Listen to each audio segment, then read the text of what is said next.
kabalita, hinahanap pa rin po ng ating embahada sa Israel ang mga Pilipinong naiipit sa gyera roon.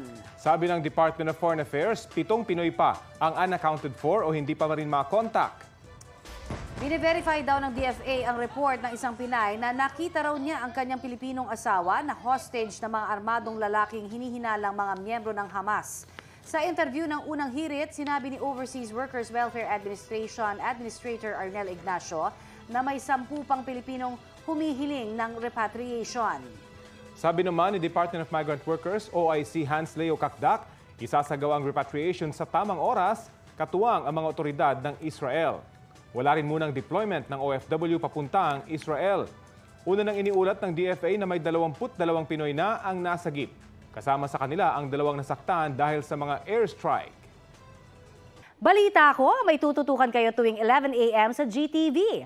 Alamin ang mahalagang balita at impormasyong dapat ninyong malaman sa Balita Ko tuwing Lunes hanggang Biyernes. Mag-subscribe din po sa GMA Integrated News sa YouTube. Sa mga kapuso naman abroad, maaari po kaming masubaybayan sa GMA Pinoy TV at www.gmanews.tv.